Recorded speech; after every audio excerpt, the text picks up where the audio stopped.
So Shelby, we've obviously had an interesting year. We're sitting out here and it's a nice cooling 92 degrees when I popped out of the pickup truck here a little bit. So what's your next steps here? You got a developed ear. We're 16 around. I've not counted how long it is, but it looks like it's pollinating pretty well. I've got like just one skip in here. It looks like pollination's been really nice, especially for as hot as it's been. But you know, we know that these late season abiotic stresses, this heat, and if it turns off dry, it's gonna be really hard for us, and that's where we're gonna see that tip back, right? And lose that extra 5% there at the end. So what is your next steps here? You talked about having a drone come out. What are you gonna put on the drone? Yep. Drone's gonna be up for sure. Definitely gonna put a fungicide on this hybrid. I guess that's where we're, looking for recommendations. How can we push it to keep, those last couple kernels up there? As I think about these stresses, especially on a day like today, it's just hot. We've got good soil moisture just underneath you. I can see the dampness in the soil, which is really great. And this canopy is helping it keep this soil moisture retained. But I think about all the stresses that are yet to come, especially as we get in August, which is typically our hot month here in Ohio. And I think about what this crop has already done and what it's going to go through and that potential to lose yield. And that's where I think about, what does this plant need to help drop that stress inside of it? And that's where I think like Onward Max. We've had a lot of recommendations go out this year for Onward Max at 6.4 ounces with the fungicide application. Typically we like it right in front of pollination. So when it starts shooting tassel or slightly before it shoots tassel, just because we want to stay in front of a stress event. It's one thing to I call it to stop the bleeding, right? When we start losing yield potential because of the stresses that happen to us or the diseases that come in.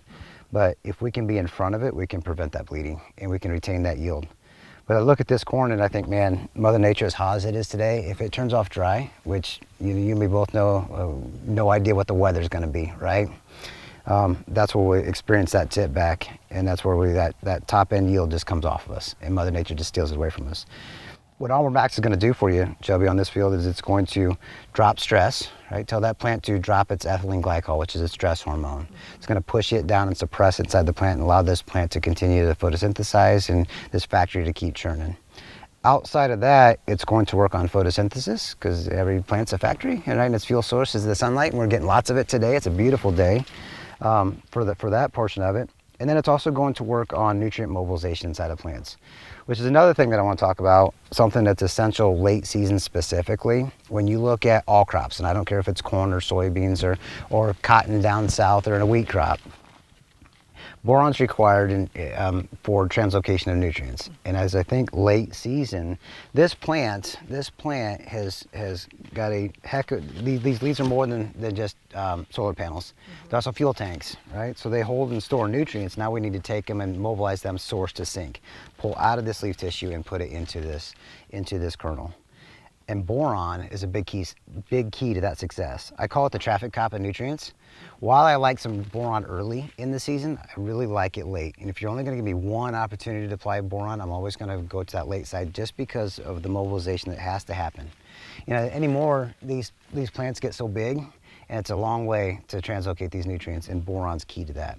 The combination of a quart of like XR5 boron and the Onward Max is a powerful combination of being able to translocate those nutrients, fill these out. And what we see with that combination is not just a change in yield, but it's a change in test weight. And let's face it, guys, we get paid on weight, right? We haul pounds. We don't haul volume, we haul pounds to the elevator. So that's some things that I've seen that are really key to late season success and maintaining this yield potential that we've already set here.